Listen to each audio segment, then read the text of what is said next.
Hello, I'm Vivian Joy, and I wanted to jump on and just talk about mental health, really, because it is, of course, Mental Health Awareness Day.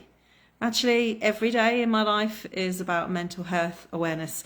Some people say, what is mindset? Well, mind is the way that your brain is set in the way that you think. This that you've got behind me here is a big 5-0, which actually to you might look like a 2-0. I wish, eh?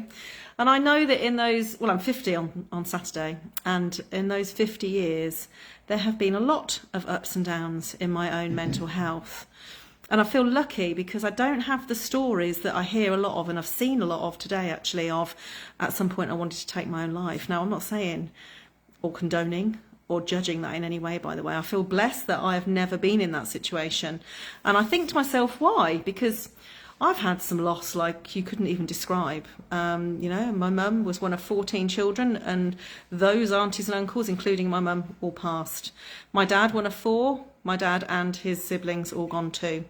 I've had all sorts of stuff that would make anybody be in the gutter, right through to coming out as gay, losing a second family when I had to make that choice about my own happiness. I've had abusive relationships, I've been raped, I've been made redundant 3 or 4 times, my dog agrees, and I've started businesses, I've failed in business, I've been mega successful, I've had friendships break down, relationships break down, so all the stuff that everybody talks about, a lot of us have had. And what is the difference though between somebody who allows that, or it happens, that becomes their breakdown? And then some, it becomes the breakthrough. So I'm wondering what the difference is, and I'd love to hear your comments in the chat here. What is the difference between the breakdown and the breakthrough? And in my experience, for me personally, it's that decision. It's the decision of, am I going to allow this? Now, I'm sure if some of you have had very painful mental health situations, you'll say, no, it isn't, Vivian, it's not a bloody decision. At that time, and I have friends that have had this experience, there is no decision. Things have got to such a place where there is no decision to make. And I think the reason that I have never had that experience is because that is never a decision I've allowed myself. I'm very blessed that I was introduced to NLP at a very young age. Now, NLP has a bad rep for some people who don't really fully understand it, people who talk about it as sleazy, horrible selling techniques, people who don't understand the power of the NLP process that helps you understand yourself and your brain patterns, and also a way of understanding the rest of the world and their brain patterns, which means that many things that happen to me, I know the reason and the origin rather than it's me. And I'm not saying I'm perfect. I am far from perfect. Nobody is perfect. But I think that's the difference. So I feel really grateful to that boss that brought an NLP trainer in as a sales coach many, many years ago when I was in the advertising world. Because that NLP basis, I really think helped me save my life, actually. I lost my parents within 8 months of each other, and some of you might know that story of mine. And I know that some of the tools and techniques I learnt during the NLP training allowed me to get through that.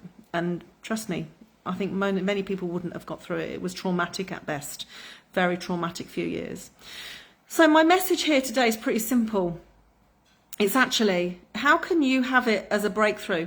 If you think of all the things that have nearly broken you or have broken you and you've come back from it, how can you gather all those up as absolute victories in your mind so that you can start to think of yourself as victorious, as a winner, as resilient, as strong?